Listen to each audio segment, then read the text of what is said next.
guys. So lately I've had a couple requests on what I use out there when I'm fishing, and I just wanted to go over the rod, the reel, and some of the tackle I use that's been working out there. Alright guys, let's go ahead and start with the rod that I use out there. I use a Katana. I will put a description down at the bottom on how you guys can get one. If you guys would like to check them out, I highly recommend them. Absolutely one of the best rods I've ever used. I've used anywhere from the Daiwa Pressos to the Phoenix Elixirs, and I can tell you guys this is one of the best rods I've ever used. Now for the reel I use, guys, I use a couple different reels, but on my Katana setup I do have the Shimano Vanquish 1000, and I will show you guys.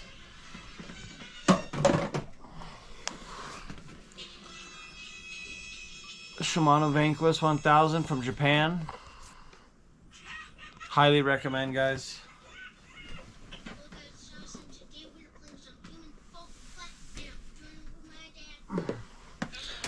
Very, very pricey though. So if you guys do not want to spend that kind of money, I definitely would recommend a step down, which would be the Vanford 1000. I have several of these before I ended up buying a Vanquish.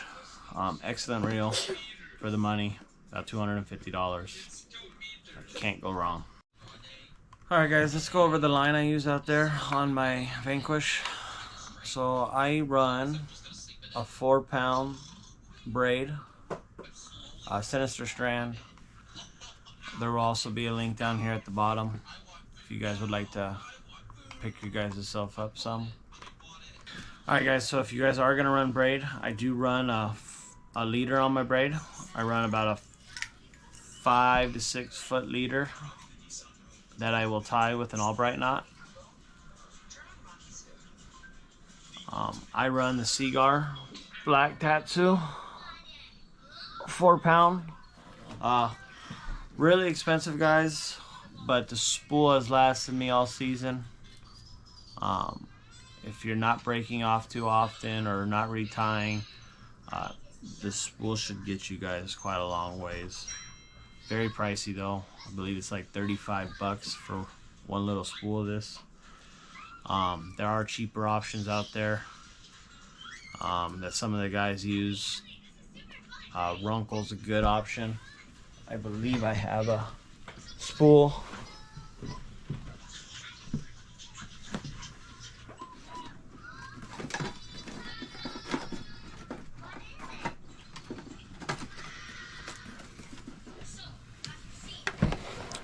Runkle's a cheap option, guys. I've heard great stuff about this. I personally haven't tried it. I got this for real cheap on Amazon on Prime Day, so I bought some. I have not spooled any on, so I can't give you my honest review about it. However, I can tell you that this Black Seagar, I've had 0 break-offs. I've only had failures at my knots, which is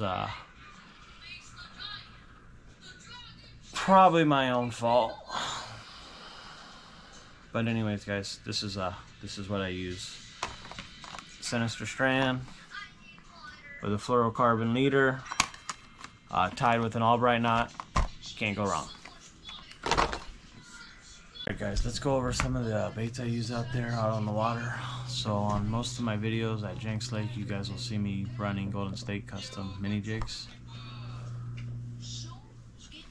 And I carry multiple colors. You just never know what the fish want that day. However, I will tell you guys, first thing in the morning at Jenks Lake, I will always usually start with big stick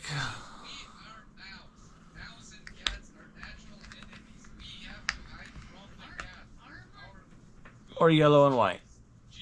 And those are excellent colors out there, guys.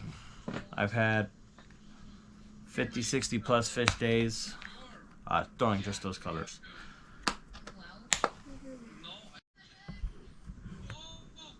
Now I'll show you guys some of the This is the case I carry my my terminal tackle in, but they are two different sizes I use with the mini jigs out there, guys. I will run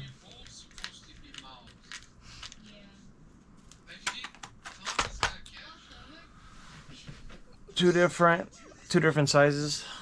Let me give you guys a better angle. Your 1/32 ounce.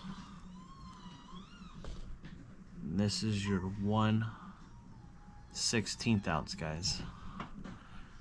You will hardly ever see me at Jenks Lake throw a 1/16 ounce. However, up in the Sierras, you'll mostly see me throw the 1/16 ounce. The 1/16 is a lot heavier, better for windy air conditions.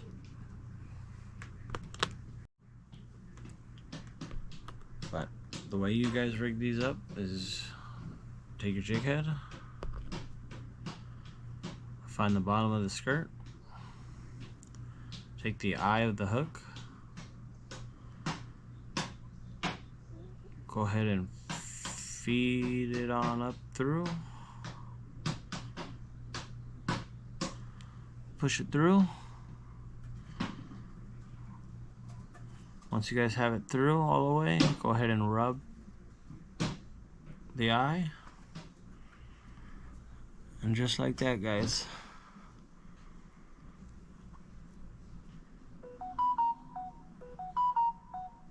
And then you go ahead and just tie it on your leader, and you're good to go.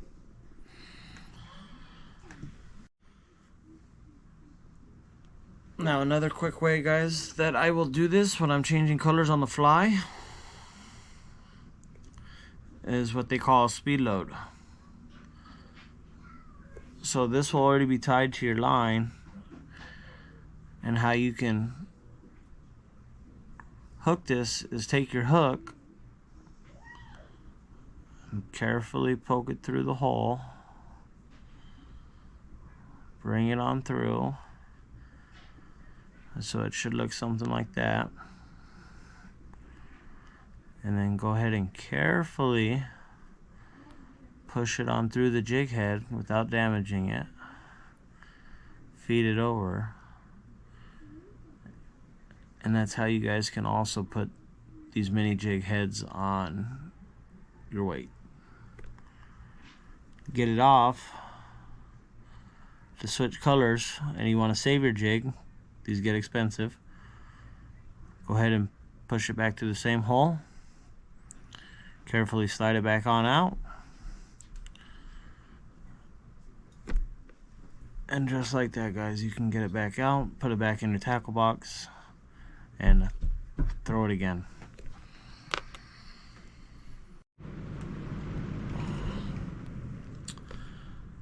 Now another way you guys can fish, or you've seen me fish out there in Jenks Lake, is with a worm and a ball head. And these are your two different size ball heads that I use. So you have your 1/32, just like the mini jig, and your 1/16 ball head. These guys you can use for your worms or your minnows. So here, guys, this is just a tackle box that I use to store all my minnows. I'll keep my ball head worms, my Spartan minnows. I keep my devil tails in here. If you guys haven't used these guys are excellent on drop shot rigs, which you haven't seen me thrown yet. You will this year.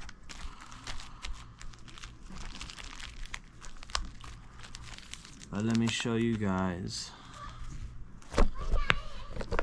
how you guys rig up these Spartan minnows.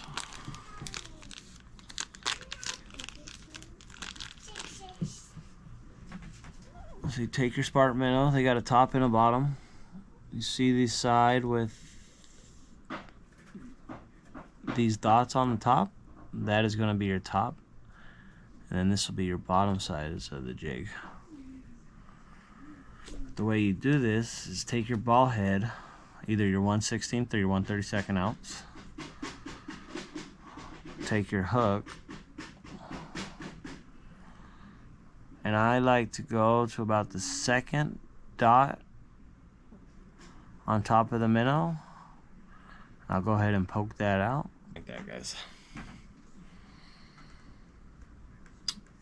And when you jig that, you're gonna get plenty of nice action.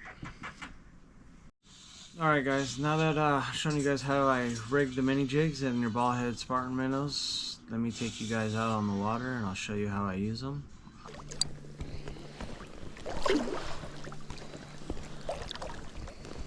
Alright guys, as you can see, after I casted it, I'm slowly letting that 1/32 ounce jig fall through the water column. Takes a little bit to get down into the strike zone. And I slowly start jigging my rod tip up and down with light reels, real slow. Boom, I feel that fish and I set that hook.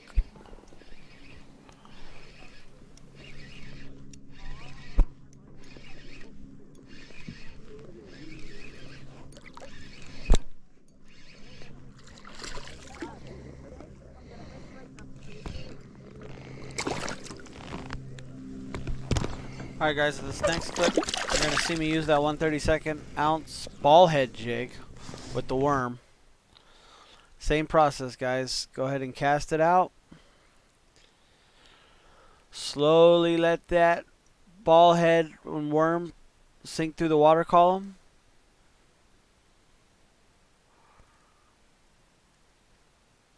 As you can see, I'm real patient. Now I'm going to slowly start reeling in and light pops with my rod. And I'm just going to keep doing that with very slow reel cranks. These fish liked it real slow.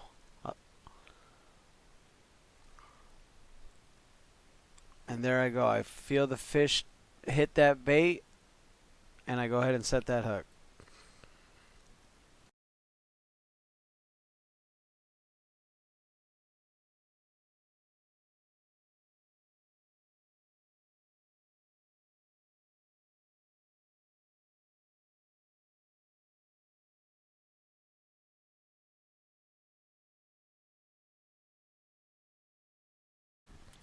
Alright guys, that's going to do it for today's video.